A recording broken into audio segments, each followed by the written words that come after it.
Hello viewers, basic C programming টিউটোরিয়ালের ষষ্ঠ পর্বে আপনাদের সবাইকে স্বাগত জানাচ্ছি। আমি মোহাম্মদ কামরুজ্জামান শুভ এবং আমাদের আজকের বিষয় হচ্ছে বেসিক ক্যালকুলেটর। তো চলুন কথা না বাড়িয়ে কাজ শুরু করা যাক। প্রথমে আমরা কোড ব্লকসটাকে ওপেন করে নিব। এখন আমাদের একটা নিউ ফাইল খোলার প্রয়োজন হবে, তাহলে আমি কন্ট্রোল শিফট এন চেপে বা নিউ ফাইলে গিয়ে করতে পারি। তো কন্ট্রোল শিফট এন চাপলে আমার একটা নতুন ফাইল ক্রিয়েট হয়ে যাবে। এখন কন্ট্রোল এস প্রেস করার মাধ্যমে আমাদের দেখাবে যে আমরা কোন নামে ফাইলটাকে সেভ করতে চাচ্ছি। তো সেভ করার জন্য আমি যেহেতু একটা বেসিক ক্যালকুলেটর দেখাবো, সেজন্য আমি নাম দিচ্ছি এটার বেসিক ক্যালকুলেটর। আপনারা যে কোনো নাম ইউজ করতে পারেন এবং অবশ্যই ডট সি এটার এক্সটেনশন থাকতে হবে। তো আজকে আমাদের ক্যালকুলেটরটা কেমন হবে সেটা আমি যদি আপনাদের বর্ণনা করে নেই, যে আমরা এই 5টি টিউটোরিয়াল মানে পূর্বে 5টি টিউটোরিয়াল পর্যন্ত আমরা যা করেছি সেই বিষয়বস্তুগুলো কাজে লাগিয়ে আমরা আজকে ক্যালকুলেটর তৈরি করব। তো আমরা খুবই সিম্পল একটা ক্যালকুলেটর তৈরি করব, যার কাজ হবে যে আমার যদি আমি দুইটা সংখ্যা ইনপুট দেয়, তাহলে সেই সংখ্যাটার যোগ, বিয়োগ, গুণ এবং ভাগ করে দেখানো। অর্থাৎ ইউজার দুটো নাম্বার ইনপুট দিবে এবং সেটার রেজাল্ট দেখাবে হচ্ছে সাম, তারপরে মাইনাস, তারপর দেখাবে হচ্ছে মাল্টিপ্লিকেশন অ্যান্ড ডিভিশন। তাহলে দেখুন কিভাবে করতে পারি। এবং আমরা আজকে যেই প্রথমে আমরা কি করে নেব, যে আমাদের স্ট্রাকচারটা লিখে নেব, বেসিক স্ট্রাকচারটা। আশা করি এটা সবার মুখস্থ হয়ে গেছে। তো এখানে আমরা ইন টাইপের একটা মেইন ফাংশন নিব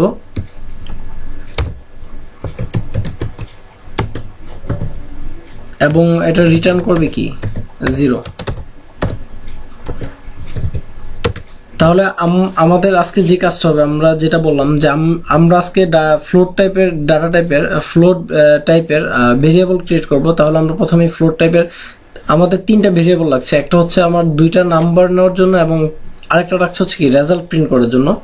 তাহলে আমরা সেটি করি ফ্লোট। এবং আমি প্রথম আমার যেটা নিব নাম্বার 1, দ্বিতীয় ভেরিয়েবলটা নিব হচ্ছে নাম্বার 2 এবং তৃতীয় ভেরিয়েবলটা নিব হচ্ছে কি রেজাল্ট।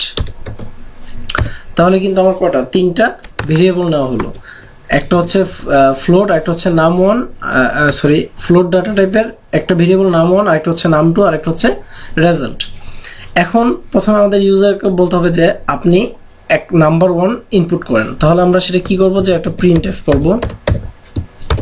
প্রিন্ট এফ এর মধ্যে আমরা লিখব ইন্টার নাম্বার, বা আমি লিখলাম যে ইন্টার ফার্স্ট নাম্বার।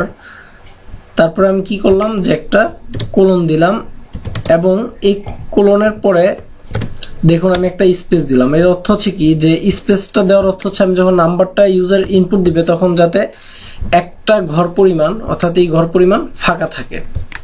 তো ইউজার এটা ইনপুট দিবে কিভাবে, তাহলে নিচে লিখতে হবে আমার স্ক্যানএফ। এখন স্ক্যানএফ ফাংশনটা ইউজ করব আমরা। স্ক্যানএফ ফাংশনে প্রথমে আমাদের দিতে হবে কি পার্সেন্ট, যেহেতু এটা ফ্লোট ডাটা টাইপ আমি দেবো %f এবং কমা দিয়ে আমি লিখবো কি %, আমার কোন মানটা নাম 1, তাহলে নাম 1 দিলাম। তারপরে আমার এই লাইনটা শেষ। এবং এইভাবে আমরা কি করব, যে কপি করে সেকেন্ড নাম্বারের জন্য আমরা কাজ করব। তাহলে এখানে আমাদের শুধু চেঞ্জ করা লাগতেছে কি, যে সেকেন্ড নাম্বার, এবং এটার নাম 1 এর পরিবর্তে আমাদের লিখতে হবে কি নাম 2। এখন আমার যদি আমি এটাকে রান করাই, দেখুন প্রথমে আমাকে ইন্টার ফার্স্ট নাম্বার। তাহলে আমি যদি ফার্স্ট নাম্বার ইন্টার করে আবার প্রেস করি, তাহলে দেখুন ইন্টার সেকেন্ড নাম্বার। তাহলে সেকেন্ড নাম্বার প্রেস করার ফলে এখন কিন্তু আমি কোনো রেজাল্ট শো করিনি, কারণ আমি এখানে কোনো অ্যারিথমেটিক কাজ করিনি। তো এটাকে আরেকটু সুন্দর করার জন্য আমি এখানে একটা নিউ লাইন দিয়ে দিলাম, অর্থাৎ এটার একটা লাইন পরে গিয়ে এটা প্রিন্ট হবে। এবং এখানেও যদি আমি একটা নিউ লাইন প্রিন্ট করে দিই, তাহলে উপর থেকে একটা লাইন নিচে নেমে আসবে। তো এবার আমাদের মেন কাজ করতে হবে, যেটা হচ্ছে আমাদের রেজাল্ট শো করতে হবে। তাহলে রেজাল্টের ক্ষেত্রে আমরা কি করব, রেজাল্টে আমরা প্রথমে যেটা করব সেটা হচ্ছে নাম 1 প্লাস নাম 2 করব, অর্থাৎ নাম 1 প্লাস নাম 2। তো এইভাবে আমাদের কি করা লাগছে, যে এইভাবে আমাদের এটাকে কপি করে আমি পেস্ট করে দিব। এইভাবে আমরা 4 বার করব।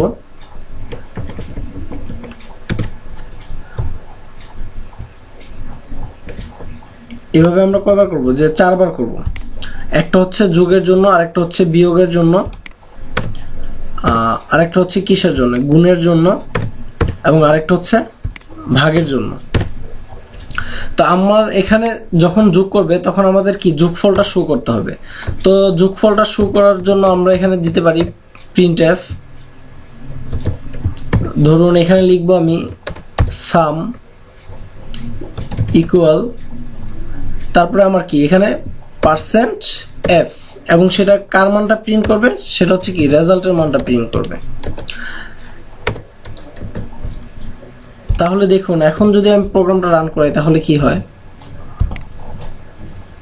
ইন্টার ফার্স্ট নাম্বার আমি যদি 5 দিই, ইন্টার সেকেন্ড নাম্বার যদি 6 দিই, তাহলে দেখুন আমার সাম কত দেখাচ্ছে 11.00, অর্থাৎ ফ্লোট টাইপের নেওয়ার কারণে কি আমার দশমিক ঘর দেখাচ্ছে, এবং সামটা শুধুমাত্র প্রিন্ট করার কারণে আমার শুধু সামটাই প্রিন্ট হয়েছে। তাহলে আমি কপি করে এটাকে আবারও কাজে লাগাই, পেস্ট করে দিই। আমাদের কেন 4টা প্রিন্ট করা লাগছে, কারণ এই রেজাল্টটা করার পরে কিন্তু আমার এই যোগের রেজাল্টটা প্রিন্ট করছে, তারপরে আবার কি রেজাল্টটা আবার নাম 1 মাইনাস নাম 2 হচ্ছে, তখন আবার কিন্তু ওটার জন্য কি এটা প্রিন্ট করছে। তো এটার ক্ষেত্রে আমরা কি করেছি, যে মাইনাস করেছি বা সাবট্রাকশন যেটাই বলেন। এখন আমার হচ্ছে কি মাল্টিপ্লাই, অর্থাৎ আমি গুণ করেছি, এবং এটা হচ্ছে কি যে আমার ডিভিশন। তাহলে আমার কিন্তু মোটামুটি হয়ে গেছে যে মাল্টিপ্লিকেশন, ডিভিশন, মাইনাস এবং সাম। এখানে আমি নিউ লাইন ইউজ করি, যার ফলে কি আমাদের লাইনগুলো সেপারেট হয়ে যাবে এবং দেখতেও ভালো লাগবে, অর্থাৎ অর্থবোধকভাবে আমরা অর্থবোধক হবে আমার লেখাগুলো, যে আমরা সহজেই বুঝতে পারবো। এবং এটার শেষে আমরা 2টা নিউ লাইন দিয়ে দিব, যাতে নিচের লেখাগুলো আমাদের ঝামেলা না করে। এখন আমি আপনাদের প্রথমে বলেছিলাম যে আপনারা দশমিকের পরে কয় ঘর রাখতে চান এটা আপনাদের উপর। যেমন আমি যদি এখানে আমি বলি যে না আমি 0.2 ঘর রাখতে চাচ্ছি, তাহলে আমি এখানে 0.2 দিয়ে দেবো। প্রত্যেকটাতে আমি 0.2 দিয়ে দিচ্ছি, যাতে দশমিকের পরে আমার কি 2 ঘর পর্যন্ত দেখায়, এর বেশি আমি দেখতে চাচ্ছি না। এখন যদি আমি প্রোগ্রামটা রান করি তাহলে আমার কি ইন্টার ফার্স্ট নাম্বার দেখাবে। আমি যদি ইন্টার ফার্স্ট নাম্বার দিই হচ্ছে আপনার 51, এবং সেকেন্ড নাম্বার দিয়ে হচ্ছে 9, এটা আপনার ইচ্ছা মতো দিবেন। তাহলে দেখুন সামেশন কত চলে আসছে 60, তারপরে মাইনাস চলে আসছে কত 42, মাল্টিপ্লিকেশন আসছে 459, এবং ডিভিশন আসছে কত 5.67।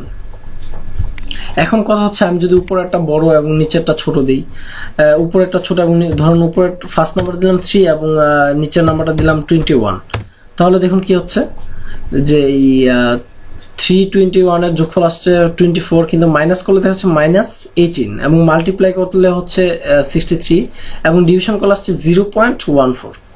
তাহলে এইভাবে আমাদের ক্যালকুলেটরটাকে আমরা নিজেদের ইচ্ছা মতো করে সাজাতে পারি। এটা আপনারা ট্রাই করে নেবেন, এবং আপনারা এখানে ইচ্ছা করলে আপনার ক্যালকুলেটরের নামও দিতে পারেন। যেমন আমি যদি দিচ্ছি, আমি এখানে নাম দিলাম যে মাই ক্যালকুলেটর, এবং আমি এটা চাচ্ছি কি যে এটা আমার একটা লাইন নিচে এবং ট্যাব পরিমাণ কি হবে সরে যাবে। তাহলে এটাকে আমি এইভাবে দিয়ে দিলাম, তাহলে আমার মাই ক্যালকুলেটর লেখাটা কি হবে, এটা মিডলে থাকবে কিছুটা। এবং এখানে যদি আমি আরো সুন্দর করে মানে হচ্ছে এখানে আরেকটা করে নিউ লাইন দিয়ে দিই, তাহলে আমার মনে হয় দেখতে আর একটু ভালো লাগবে।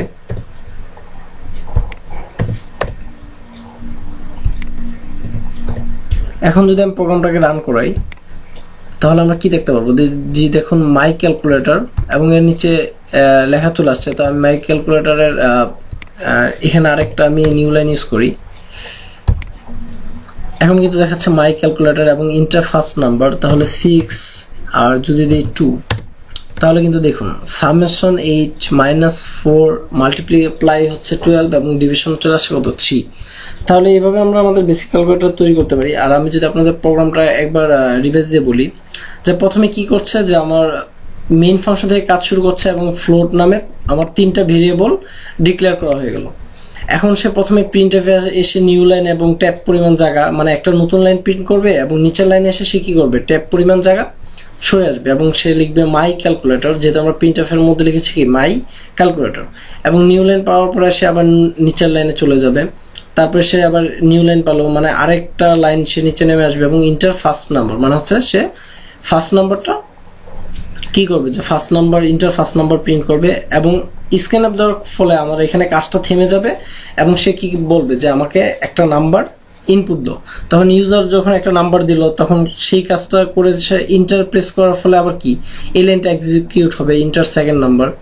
এবং এইভাবে যখন এই পর্যন্ত এক্সিকিউট হলো তখন সে কোথায় চলে আসবে, যে এই এরিথমেটিক অপারেশনের কাজটা করবে, সে রেজাল্ট করবে কি নাম 1 প্লাস নাম 2 করে দিবে, অর্থাৎ আমরা যেটা করেছি 6 আর 2 8। এবং এই রেজাল্টটাকে সে প্রিন্ট করবে কি সাম, এবং .2f মানে কি দশমিকের পরে 2 করে রাখবে। তাহলে রেজাল্ট, যেহেতু আমরা এখানে রেজাল্ট ভেরিয়েবলটা বলেছি, অর্থাৎ এই রেজাল্ট ভেরিয়েবলের মান কত এখন 8, তখন সামের জায়গায় কি সে 8 প্রিন্ট করবে। যখন আবার সেই নিচের রেজাল্টে চলে আসবে আবার নাম 1 মাইনাস নাম 2 মানে 6 মাইনাস 2 4, এইভাবে প্রত্যেকটাকে সে কি করবে প্রিন্ট করবে এবং দেখাবে। তো আশা করি সবাই বুঝতে পেরেছেন। এর পরবর্তীতে আমরা কন্ডিশনাল লজিক নিয়ে আলোচনা করব।